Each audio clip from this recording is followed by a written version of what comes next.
Tonight we are honoured to have a veteran of the Normandy invasion with us on stage.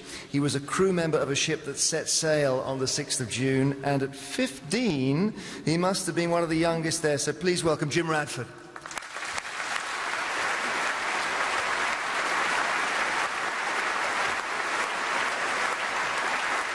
Jim,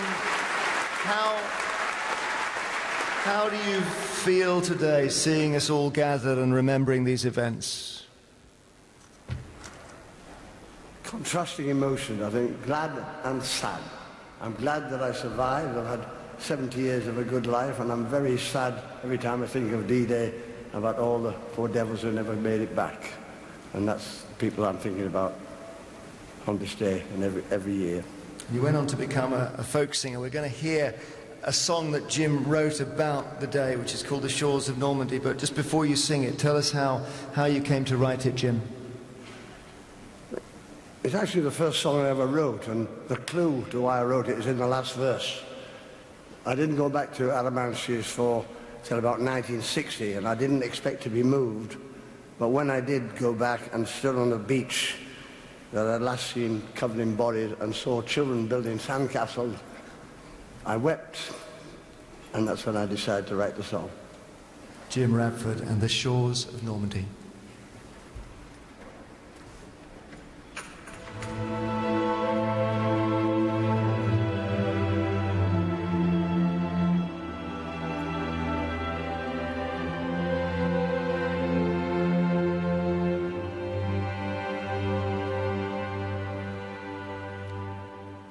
In the cold grey light of the 6th of June, in the year of 44,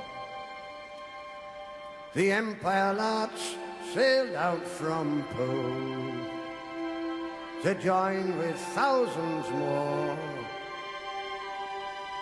the largest fleet the world had seen. We sailed in close array, and we set our course for Normandy at the dawning of the day.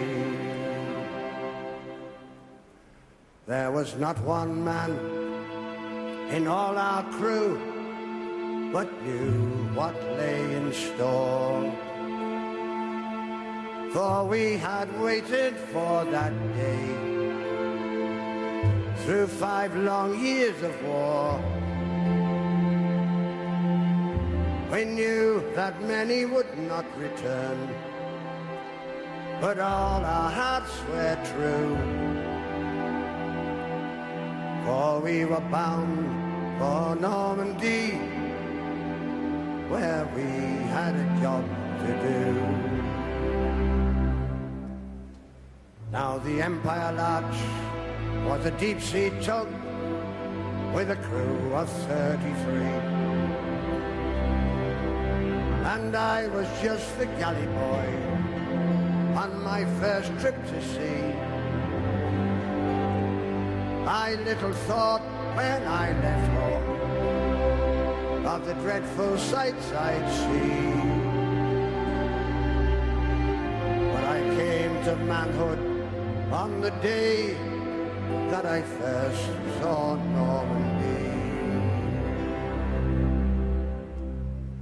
At Arromanches, off the beach of gold, 'neath the rocket's deadly glare, we towed our block ships into place, and we built a harbour there. Mid shot and shell, we built it well, as history does agree, while brave men died in the swirling tide on the shores of Normandy.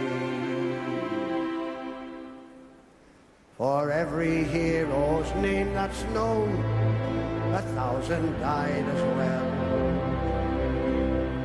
On stakes and wires their bodies hung, rocked in the ocean swell. And many a mother wept that day for the sons they loved so well. men who cracked a joke and catch the smoke as they stormed the gates of hell. As the years pass by, I can still recall the men I saw that day, who died upon that blood-soaked sand where now sweet children play. And those of you who were on board, who've lived in liberty, remember those who made it so on the shores of Normandy.